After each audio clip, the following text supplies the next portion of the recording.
எப்பொழுதும் பாவத்தை பார்க்கக்கூடாத சுத்த கண்ணனாய் இருக்கிற தேவன். ஹல்லேலூயா, ஹல்லேலூயா. அவருடைய நாமம் இந்த உலகத்திலே உயர்ந்ததாய் காணப்படுகிறது. ஹல்லேலூயா. அவரை விட ஒரு பெரிய தேவன் இந்த உலகத்திலே இல்லை. அவரே சகல சிருஷ்டிக்கும் எஜமானன். ஹல்லேலூயா. வானத்தையும் பூமியை உண்டாக்கின தேவனாய் இருந்தும் அவர்கள் மனுஷர் மத்தியிலே வாசம் பண்ண விரும்புகிற தேவனாய் இருக்கிறார். ஹல்லேலூயா, ஹல்லேலூயா, ஹல்லேலூயா. அவருடைய நேசத்துக்கு அவர் எங்களிடத்தில் எதிர்பார்ப்பதெல்லாம் பரிசுத்தம் மாத்திரமே. ஹல்லேலூயா. நாங்கள் அவரோடு இருக்க வேண்டும் என்ற காரியங்கள் மாத்திரமே. ஹல்லேலூயா. நாங்கள் வாயாலே உதடுகளாலே மாத்திரம் தேவனை துதிக்காதபடிக்கு தேவன் விரும்புகிற உண்மையுள்ள பரிசுத்த ஆராதனையை நாங்கள் எடுக்க வேண்டும். ஹல்லேலூயா.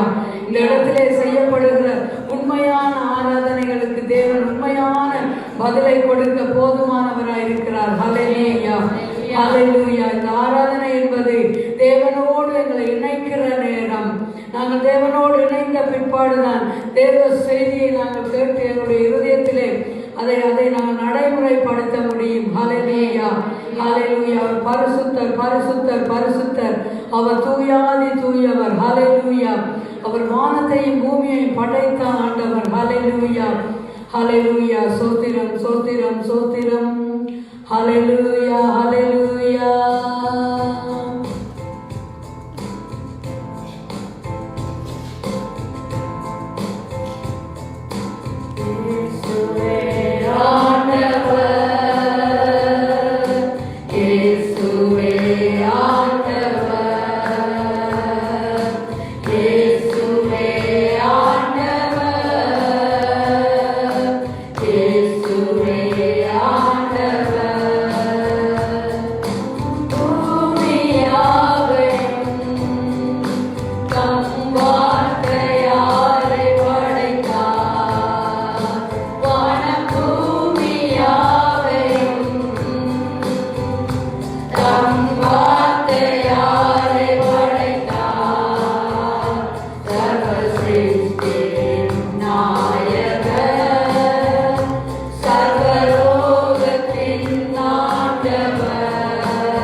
இயேசு நீதி நிறைந்த தேவனாய் எங்கள் மத்தியிலே வாசம் பண்ணுகிறார். ஹல்லேலூயா, ஹல்லேலூயா. சமாதானக்காரர். ஹல்லேலூயா. சமாதானம் பண்ணுகிறவர்கள் தேவனுடைய புத்திரர் என்று வேதம் சொல்லுகிறது. ஹல்லேலூயா. அவர்களை சமாதானத்திலும் சந்தோஷத்திலும் நிரப்பி எங்களை வழிநடத்த விரும்புகிற தேவன். ஹல்லேலூயா, ஹல்லேலூயா, ஹல்லேலூயா. அவர் நேற்றும் இன்றும் என்றும் மாறாத தேவன். ஹல்லேலூயா, ஹல்லேலூயா. அதாவது தேவன் எவர்களை கொண்டு என்ன காரியங்களை செய்ய சித்தமாயிருக்கிறாரோ அந்த காரியங்களை அவர் செய்து முடிக்கிற தேவனாயிருக்கிறார். ஹல்லேலூயா. எவர்களை அழைத்தாரோ அவர்களை மகிமைப்படுத்துகிற தேவன். எவர்களை மகிமைப்படுத்துகிறாரோ அவர்களை நீதிமான்களாகவும் மாற்றுகிற தேவன். ஹல்லேலூயா, ஹல்லேலூயா, ஹல்லேலூயா, ஹல்லேலூயா. ஹalleluya. அப்பா உம்மை நன்றியோடு துதிக்கிறோம் துதிக்கிறோம் துதிக்கிறோம், சோத்தரிக்கிறோம் சோத்தரிக்கிறோம். அவர் யெகோவா ராஃபா, 1000 நாமங்களை உடைய தேவன். ஹalleluya. அதாவது எங்களுடைய ஒவ்வொரு பிரச்சனைக்கும் அவருடைய நாமத்திலே விடுதலை உண்டு. யெகோவா ராஃபாவா எங்களுக்கு சுகம் கொடுக்கிற தேவன், யெகோவா ஷம்மாவா எங்களுக்கு சமாதானம் கொடுக்கிற தேவன், யெகோவா நிசியாக எங்களுக்கு வெற்றியை கொடுக்கிற தேவன். ஹalleluya. அவர் இத்தனை 1000 நாமங்களாலே எங்களுக்கு வெளிப்பட்டிருக்கிற தேவன். ஹalleluya. நாங்கள் சில சமயங்களிலே இந்த நாமங்களை மறந்துதான் மனுஷர்களை நம்பி அவர்களுக்கு பின்பாக ஓடுகிறோம். ஆனாலும் தேவன் பொறுமையோடு காத்திருந்து திரும்பவும் தன்னுடைய வழியில் எங்களை நடத்துகிற தேவன். ஹalleluya ஹalleluya ஹalleluya.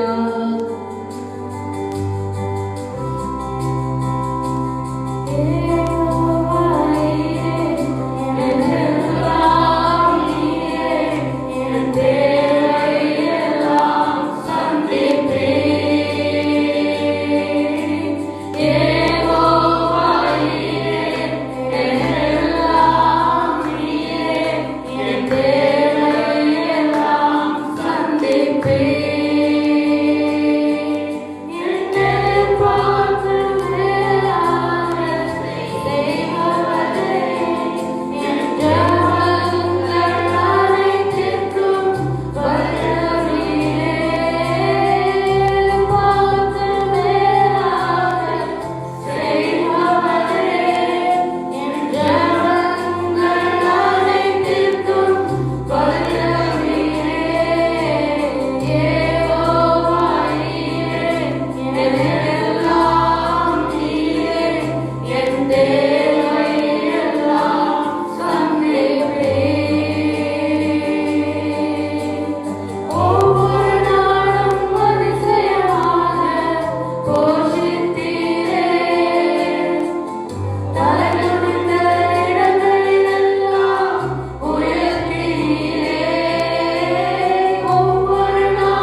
ஹல்லேலூயா.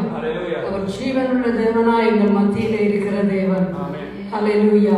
அவர் அதிசயமானவர், அவர் அற்புதமான தேவன். ஹல்லேலூயா, ஹல்லேலூயா, ஹல்லேலூயா. இந்த இடத்திலே ஒரு சிறிய காரியத்தை நான் உங்களோடு பகிர்ந்து கொள்ளும்படியாக ஆசைப்படுகிறேன். இதுவும் ஒரு ஆராதனையின் ஒரு பகுதியாய்த்தான் இருக்கும் என்று நான் விசுவாசிக்கிறபடியினாலே, ஊழியக்காரர்கள் மத்தியிலே இருக்கிறார் என்று நான் அவரை பெருமைப்படுத்தும்படியாக இந்த காரியத்தை பேசுகிறேன் என்று நினைக்க வேண்டாம். நான் இந்த கடந்த நாட்களில் என்னுடைய கையிலே ஒரு புத்தகம் எனக்கு கிடைத்தது. அதாவது அம்மையார் ராஜேந்திரம் அம்மா எழுதின அந்த புத்தகத்தை வாசிக்கும்படியாக அந்த தருணத்தை கர்த்தர் எனக்கு கொடுத்தார். நான் அதை வாசித்தேன் கடந்த நாட்களிலே. உண்மையிலே அவர் பட்ட பாடுகளை நான் வாசித்து,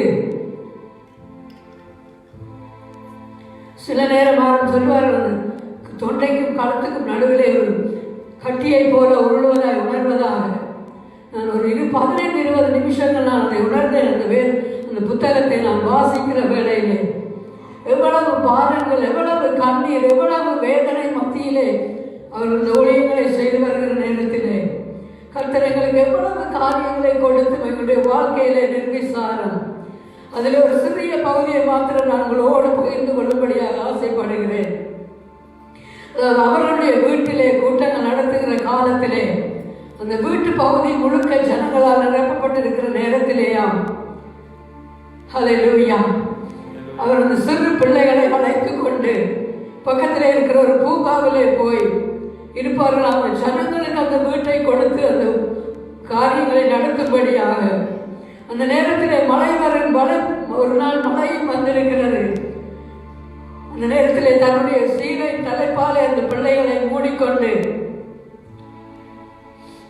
அந்த மழையிலே இருந்துவிட்டு ஜனங்கள் எல்லாம் வந்து கூட்டங்களை நடத்தி முடித்து போன பிற்பாடு அந்த தாயார் அந்த குழந்தைகளோடு அந்த வீட்டுக்கு வருவதாக அந்த காரியங்கள் அதிலே பதிவு செய்யப்பட்டிருந்தது. ஹல்லேலூயா. உண்மையிலேயே அந்த பாடல்களிலே நான் யோசித்தேன்.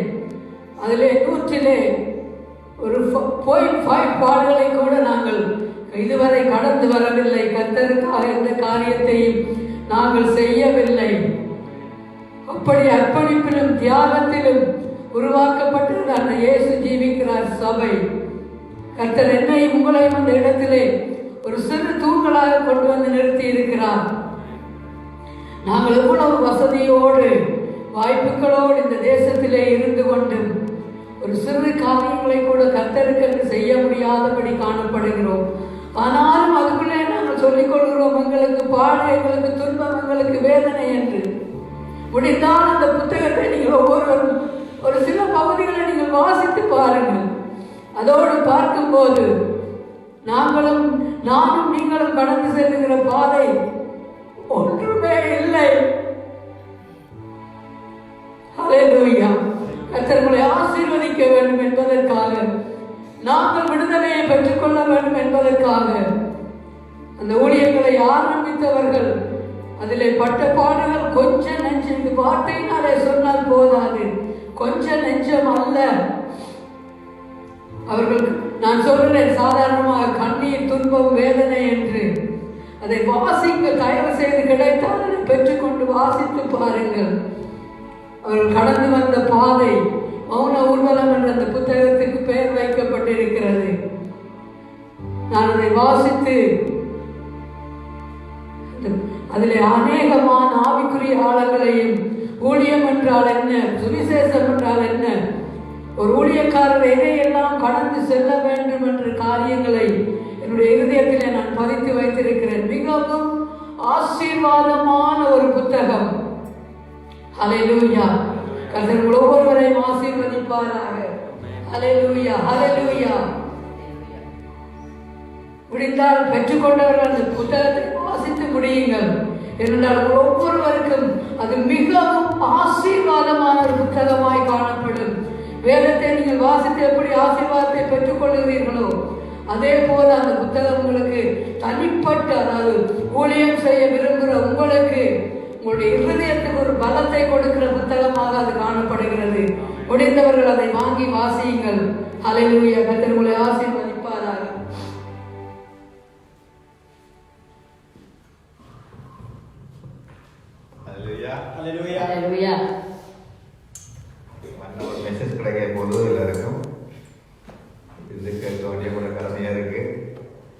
பட் அதுக்கு ஒரு பாட்டு படிக்க போகிறேன். என்னென்னா பதினோராசிரியம் படிவிட போகிறேன். இந்த பாட்டு நான் பாடும்போது அந்த ஆசீர்வாதம் இருக்கு. அப்போ அவன் அல்லேலூயா. சிஸ்டர் போட்டு வீசியாடி. அல்லேலூயா. இயேசு ஜெபிக்கிறார். அல்லேலூயா.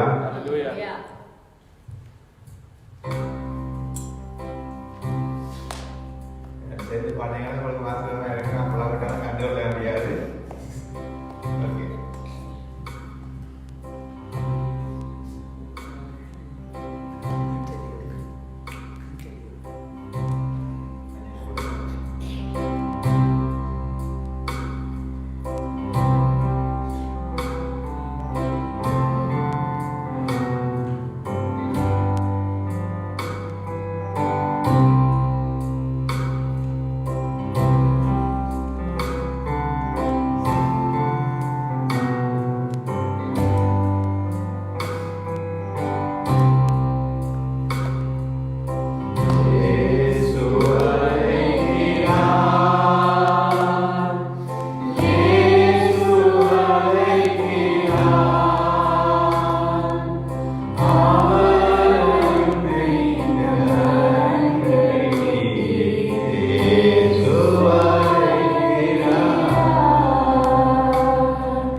என்னோட கத்தோலிக்க ஃப்ரெண்டாக இருந்த ஆரம் இப்போ இருக்கிறார்.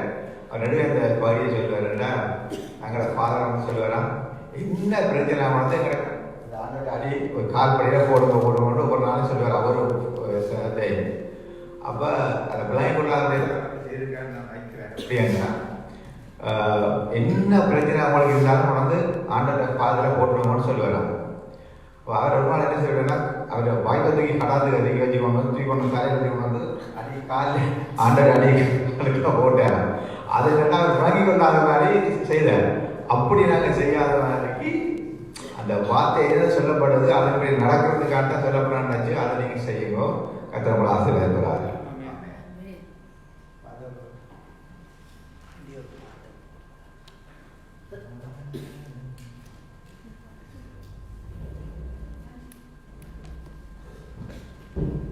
Hallelujah. Hallelujah.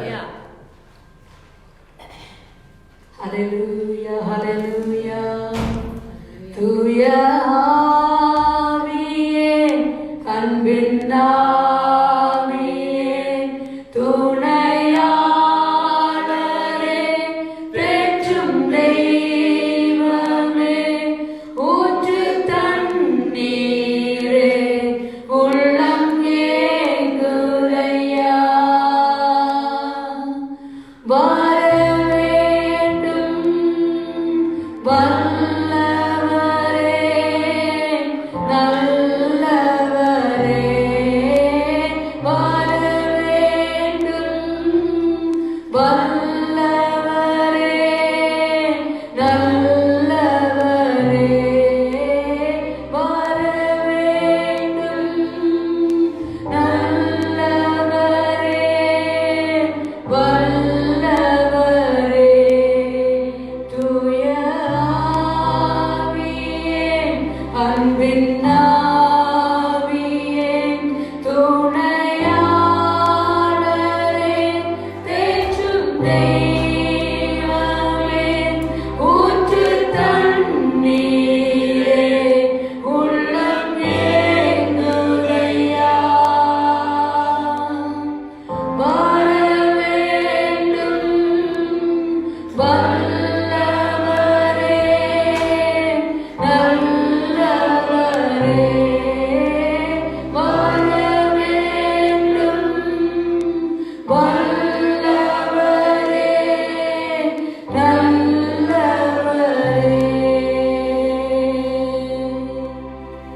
பனி போல பெய்யும் பரிசுத்தரே, மழையாக பொழியும் ஆவியே, பனி போல பெய்யும் பரிசுத்தரே, மழையாக பொழியும் ஆவியே, ஆவியே,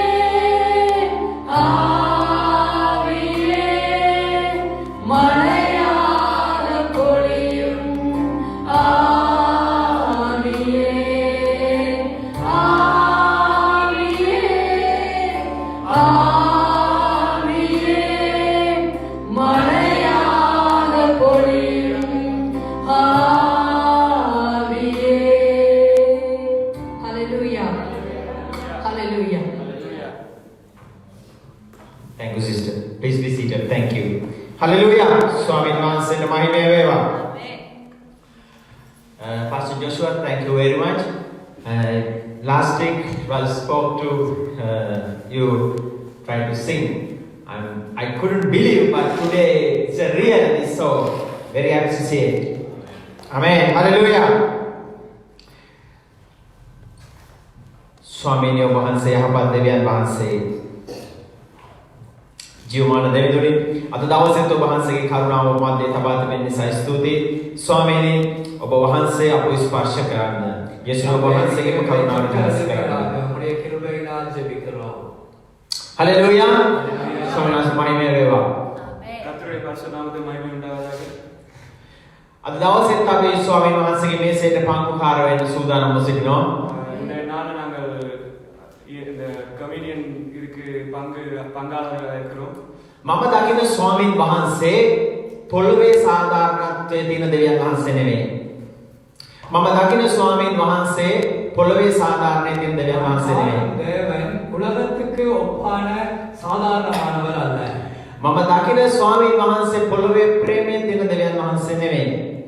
நான் காணும் தேவன் உலகத்தின் அன்புக்காய் சம்பந்தமான தெய்வம் அல்ல. මම ඒක සැර අඩු කරලා මම කිව්වට දෙවියන් වහන්සේ තුල ප්‍රේමය නැහැ කියලා ඔයගොල්ලෝ ඒකට එකඟ වෙන්නේ නැහැ. நான் இதனுடைய சாரத்தை குறைத்து சொல்வேனானால் தேவனுக்கு அன்பில்லையா என்று நீங்கள் நினைப்பீர்கள். ලංකාවේ හිටිය අන්තිම රජතුමා අල්ලගන්න වෙලාවේ එයාව මේ විදිහේ පණිවිඩයක් ලැබුණා යාට. இலங்கையில் இருந்த கடைசி ராஜாவை பிடிக்கும் பொழுது அவர் ஒரு இப்படியான செய்தியை கூறினார். මරන්න එපා එල්ලන්න කියලා. கொல்லுங்கள் ஆனால் தூக்க வேண்டாம், தூக்கிலிட வேண்டாம். මේ මරන්න කියන්නේ එකක්, එල්ලන්න එපා කියන්නේ තව එකක්. கொல்லுங்கள் என்பது ஒரு வார்த்தை, தூக்கிலிட வேண்டாம் என்பது இரண்டாவது வார்த்தை. මොකද උනේ මේ ඩොට් එක තියපු තැන වෙනස් වුණා. அதில் என்ன நடந்தது? அந்த .com வைப்பது பிழையான இடத்திலே வைக்கப்பட்டது. යාන්ටට ඕනුනේ මරන්න නැතුව එල්ලලා තියන්න කියන අදහසයි දෙන්න ඕනේ. அவர்களுக்கு இருந்த நோக்கம் கொல்ல வேண்டாம், தொங்க விடுங்கள், இவ்வளவுதான் சொல்லப்பட்டது. මොකද උනේ මරන්න කියන තැනට ඩොට් එක තියලා එල්ලන්න එපා කියන තැන එහෙම තිබුණා. ஆனால் அவர்கள் எழுதும் பொழுது கொல்லுங்கள் டாட் வைத்து விட்டு ஃபுல் ஸ்டாப் வைத்து விட்டு தூக்கிலிட வேண்டாம் ஆனால் கொல்லுங்கள் என்று பொருள் பெற்றது சிங்களத்தில். ඒ ඩොට් එක එහා මෙහා නැවතීම එහා මෙහා වෙච්ච නිසා ඒ රජතුමාගේ ජීවිතේ නැති වුණා. இந்த கமா அல்லது ஃபுல் ஸ்டாப் ஆனது அங்கும் இங்கும் வைக்கப்பட்டதினால் ஒரு ராஜாவின் வாழ்க்கை மரணத்திலே முடிந்தது. ඒ වගේම දේව වචනය දෙපැත්ත කැපෙන කඩුවක්. அதே போல தேவனுடைய வார்த்தை இருபுறமும் கற்குள்ள பட்டயம். අපි හරියට වචනේ අල්ලගත්තොත් අපිට ජය ගන්න බැරි දෙයක් නැහැ. நாம் சரியாக தேவனுடைய வார்த்தையை பிடித்துக் கொண்டால் வெற்றி பெற முடியாது என்று அல்ல. මේ වචනය ඇටමිදුළු කපාගෙන යන්න තරම් බලවත්. இவைகள் எலும்பு ஊன்களை ஊடுருவி போகக்கூடிய வல்லமை உள்ளவைகள். මම කිව්වා ස්වාමීන් වහන්සේ මේ පොළවේ තියෙන ප්‍රේමයෙන් නෙවෙයි මම දකින්නේ කියලා. நான் சொன்னேன் தேவன் இந்த உலகத்தின் அன்பை பெரிதாக பார்ப்பதில்லை என்று. දැන් අපි දකින පොළවේ තිබෙන ප්‍රේමය මිනිස්සෙක්ගේ ආදරය ඉල්ලුවොත් ඒ මිනිස්සු අකමැති වුණොත් එයාට ඇසිඩ් ගහනවා. ஒரு இந்த உலகத்தின் அன்பு என்றால் என்ன? ஒரு அன்பை ஒருவர் எதிர்பார்க்கிறார், அவருக்கு பிரியமில்லை என்றால் அவர் மேலே அசிட் ஊத்துகிறார்கள். විවාහ වෙනවා ආදරයෙන් ඉන්න නමුත් ටික කාලයක් ගිහිල්ලා එක්ක හස්බන්ඩ් වයිෆ් මාරනවා නැත්නම් වයිෆ් හස්බන්ඩ් මාරනවා. இப்படியாக திருமணம் முடிக்கிறார்கள். சில காலம் போக அந்த அன்பு குறைந்து கணவன் மனைவியை மாற்றுகிறார்கள், இல்லை என்றால் மனைவி கணவனை மாற்றுகிறார்கள். අපි ප්‍රවෘත්ති බැලුවොත් දවසකට සෑහෙන ගානක සංඛ්‍යාවක් තිබෙනවා. இன்று செய்தியை பார்த்தால் பலவிதமான அசோகன செய்திகளை கேட்கப்படுகிறது. මරණය විවිධ තැන්වල හම්බ වෙනවා අපට. மரணம் அநேக இடங்களிலே நடைபெறுகிறது மனுஷனுக்கு. ඒ වගේම ප්‍රශ්න අසාධාරණ දේවල්. பிரச்சனைகள் அசாதாரணமானவைகள். අපි යුක්තිය ඉල්ලන්න ගියොත් එතන තර්ක කරන තර්කය අනුව තමයි ඒ යුක්තිය හම්බ වෙන්නේ. நாங்கள் நீதியை தேடி போனால் ஆனால் அங்கே வாக்குவாதத்துக்குரியவைகள் தான் நடைபெறுகிறது. ලංකාවේ නඩු තීන්දුවක් මේ ආකාරයට සිද්ධ වුණා. இப்படியாக இலங்கையிலே ஒரு வழக்கு நடைபெற்றது. ඔබ දන්නවා ගොයම් කොළ. ඒක පොඩි ගොයම් ගහ පොඩි. ඒ ගොයම් කොළය කියලා කියන්නේ වී ටික කපලි වෙලා ඒක ලොකුවට අට්ටි ගහලා තියෙන එකටත් කියන ගොයම් කොළය කියලා. நீங்கள் பார்ப்பீர்கள் இந்த வயல் அறுத்து வைக்கப்பட்டிருக்கிற பதறுகளை ஒரு குவியலாக வைத்திருப்பார்கள். මේ ගොයම් කොළේට මුවා වෙලා මිනිස්සුන්ට වෙඩි දිව්වා. இந்த பதர் வைத்திருக்கிற இடத்துக்கு அருகே ஒரு மனுஷனுக்கு வெடி வைத்தார்கள். මොකද උනේ නීතිඥයා ඇවිල්ලා යාට මේ මිනිස්සු වෙඩි දෙව මිනිස්සු නිදහස් කර ගන්න ඕන. එයා උසාවියට ගෙනල්ලා ගොයම් කොළයක් ගොයම් ගහක කොළයක් ගෙනල්ලා පෙන්නුවා.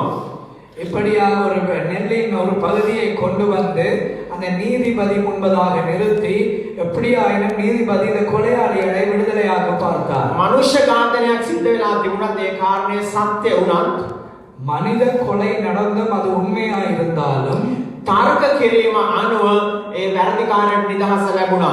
குதர்க்கமான பேச்சுகள் முரண்பாடுகள் காரணமாக அந்த குற்றவாளி நிரபராதியாய் மாறினார். මොකද ගොයම් කොළේට මුවාවලා වැඩි දුව යා මේ ගොයම් ගහක කොළයක් ගෙනල්ලා පෙන්නුවා මේකත් ගොයම් කොළේ මේකට මුවාවලා වෙඩි තියන්න පුළුවන්ද කියලා.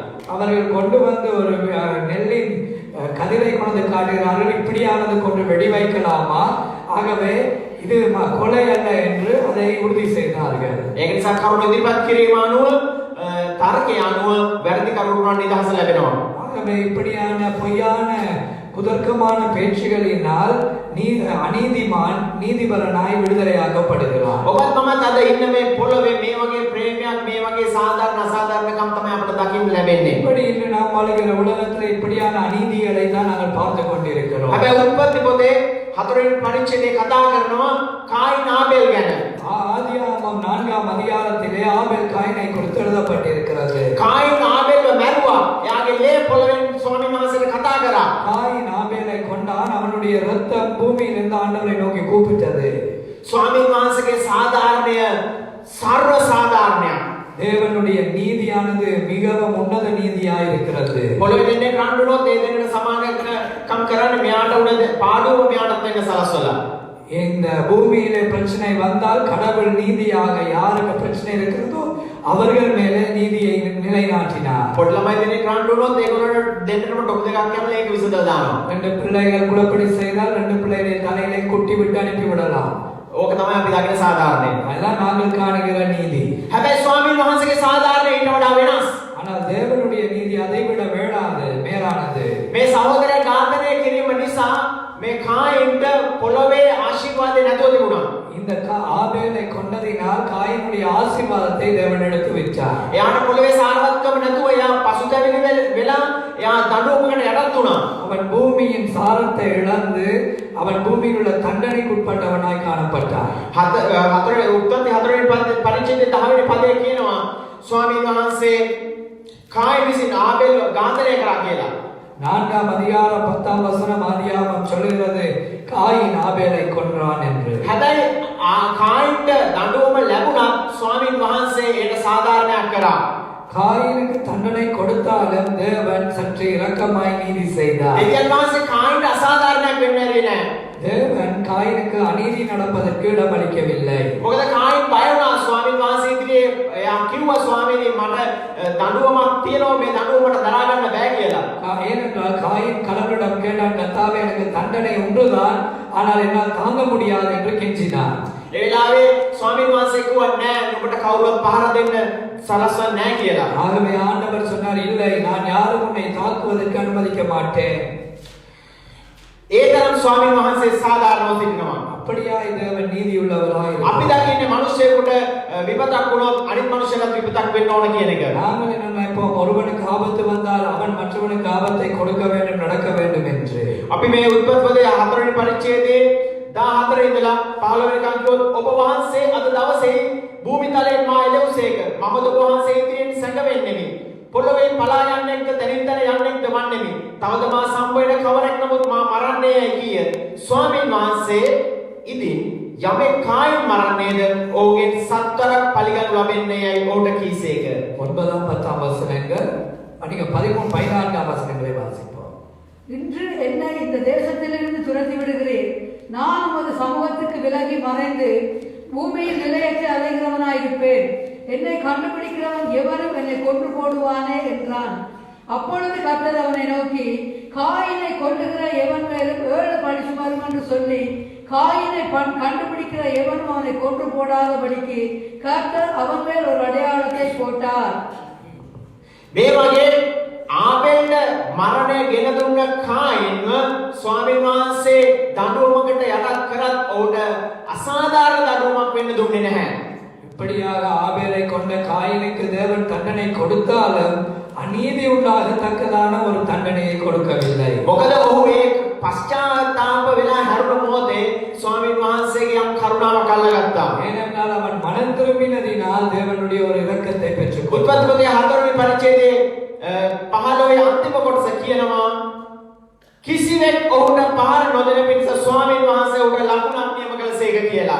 4ஆம் அதிகாரம் 15ஆம் வசனத்தின் கடைசி பகுதி சொல்லுகிறது அவனை யாருமே கண்டுபிடித்து கொள்ளாதபடிக்கு அவனுக்கு ஒரு அடையாளத்தை ஆண்டவர் வைத்தார் என்று. මේ වෙලාවේ ස්වාමීන් වහන්සේ සර්වසාධාරණ ලෙස ආබේලට කායින්ට කරුණාව දැක්වුවා. அப்படியாக தேவன் ஆபேலுக்கும் காயினுக்கும் இடையிலே ஒரு நீதியான ஒரு நியாயத்தை வைத்தார். ඒක හදවතේ කොටස් දෙකකින් මේ පැත්තේ කරුණාව මේ පැත්තේ විනිශ්චය වගේ දෙයක්. இது இரண்டு பக்கத்திலே நடக்கிற ஒரு சம்பவம். ஒரு பக்கத்திலே கிருபை, ஒரு பக்கத்திலே தண்டனை இப்படியாய் காணப்படுகிறது. අද දවසේ අපිට මේ මේසෙක සහභාගීකමක් වෙන්න පුළුවන් වෙන්නේ මෙන්න මේ කරුණාව නිසා.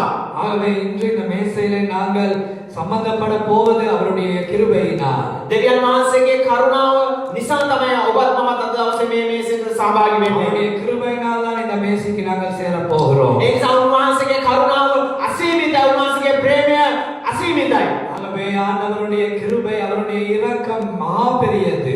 අපි පොළේ මිනිස්සෙක් වැරද්දක් කරාම 1 2 3 අපි ආව අයින් කරලා දානවා. ஒரு மனிதன் பிழை செய்தால் 2 3 பிழையோடு அவனை தள்ளி விடுவோம். හැබැයි ස්වාමීන් වහන්සේගේ වචනේ කියනවා නුඹේ සහෝදරයට සත්‍ය සත්වාරයක් සමාව දෙන්න කියලා. ஆனால் தேவனுடைய வார்த்தை சொல்றது நீ உன் சகோதரனுக்கு 7 தரம் பண்ணி என்று. අන්නේ අනුග්‍රහ නිසා තමයි අද දවසේ අපිට මේ අවස්ථාව ලැබිලා තිබෙන්නේ. அதனால் தான் இன்று எங்களுக்கு இந்த கிருபை கிடைத்திருக்கிற இந்த போஜனத்திலே பங்கு கொள்ள. ඒ නිසා පොළවේ හම්බ වෙන සාධාරණත්වය සහ ප්‍රේමය නෙවෙයි ස්වර්ගීය දෙවියන් වහන්සේ ළඟ තියෙන්නේ. එය අසීමිත වූ අප්‍රමාණ වූ ප්‍රේමයක් සහ විනිශ්චයක් උන්වහන්සේ ළඟ තිබෙන්නේ. உலகத்தின் அன்பை விட விசேஷமான மகா மேன்மையானது, மேலானது தேவனுடைய அன்பாய் நீதியாய் இருக்கிறது. ස්තුතියි ස්වාමීන් වහන්සේගේ මඟ පෙන්වීමට. ස්වාමීන් ஆகவே වහන්සේ உமக்கு நன்றி இந்த வழி நடத்திருக்காக. ගිය සතියේ සහෝදරයෙකුට යාඥා කරා. එයාට වෛද්‍යවරයා කියලා තිබුණා මාස 10ක් විවේක ගන්න කියලා. ஆகவே நேற்று கடந்த வாரம் ஒரு மனிதனுக்கு ஜெபித்திருந்தோம். அவனை 10 மாதம் ஓய்வெடுக்கும்படி டாக்டர் சொல்லி இருந்தார்கள். ගිය සතියේ සහෝදරයා දැකලා එයාට යාඥා කරා. එයා ඊයේ ඇවිල්ලා කිව්වා බදවා යාඥා කරපු නිසා මට දැන් ඇවිදින්න පුළුවන්, වැඩ කරන්න පුළුවන්. එයා ඊයේ ෆුට්බෝල් සෙල්ලම් කරන්න ගියා. ඉතින් මේ සියලු මහිමේ ස්වාමීන් වහන්සේට දෙන්න ඕන. ஆகவே போன வாரம் ஜெபித்தோம். இந்த வாரம் வந்து சொன்னார் பிரதர், இப்படியாக என் கால் நல்லா சுகமாகி விட்டது, ஃபுட்பால் கூட விளையாடுற அளவுக்கு என்னுடைய கால் பலனடைந்திருக்கிறது என்று கர்த்தருக்கு மகிமை உண்டாவதாக கரங்களை தட்டி இந்த சாட்சிக்கார். ආමේන්. හalleluya. ஹalleluya. ස්වාමීන් වහන්සේගේ බලවත් දාසය අප මැදේ සිටිනවා දවසේ. கர்த்தருடைய ஊழியக்காரர் இருக்கிறார்கள். ජේසු ජීවමානයේ සේවය මේ දේශයට දර්ශනයක් සමග තබා තිබෙනවා. ஆண்டவருடைய ஊழியத்தை ஒரு தரிசனத்தோடு இங்கு நியமிக்க வைத்திருக்கிறார். ජොෂුවට යෙරිකෝ පවුර බෙදින්න ගායනා කරන්න උනා. ඒ පවුර වටා ගමන් කරන්න උනා. ஜோஷுவாவுக்கு அந்த மதிலை உடைப்பதற்கு, எரிகோ மதிலை உடைக்க அநேக நேரம் ஆண்டவர் சொன்ன பாடலை பாடி துதித்து ஆர்ப்பரிக்க வேண்டியிருந்தது. ලංකා දේශය තුල බොහෝ සේවාවන් තිබුණා. අද දවසේ ස්වාමීන් වහන්සේගේ දර්ශනය මේ දේශය තුල මේ රට ගැලවෙන්න ඕන කියන ඒ උතුම් ඒ බලාපොරොත්තු ඇත්තෝ ස්වාමීන් වහන්සේගේ දාසයන් අපි මැදේ සිටිනවා. இலங்கையில எவ்வளவோ ஊழியங்கள் இருந்தாலும் இங்கும் எங்களை பழகுவிக்க இந்த ஊழியர்களை எழுப்ப வேண்டும் என்று ஊழியர்கள் இருக்கிறார்கள். අද දවසේ ඔබත් මමත් මේ සභාව තුල සිටින්නේ ස්වාමීන් වහන්සේගේ කැමැත්ත මත. நீங்களும் நானும் இருப்பது தேவனுடைய பிரியத்தினால். අද දවසේ ඔබත් මමත් වාසනාවන්තයි ස්වාමීන් වහන්සේගේ බලවත් දාසයාගේ වචනයට ඇහුම්කන් දෙන්න පිණිස. தேவனுடைய வார்த்தைக்கு இப்பொழுது செவி கொடுக்க போகிறோம். මම ගෞරවයෙන් ආරාධනා කරනවා ස්වාමීන් වහන්සේගේ දාසයාට අප මැදේට මේ වචනය ගෙන එන්න කියලා.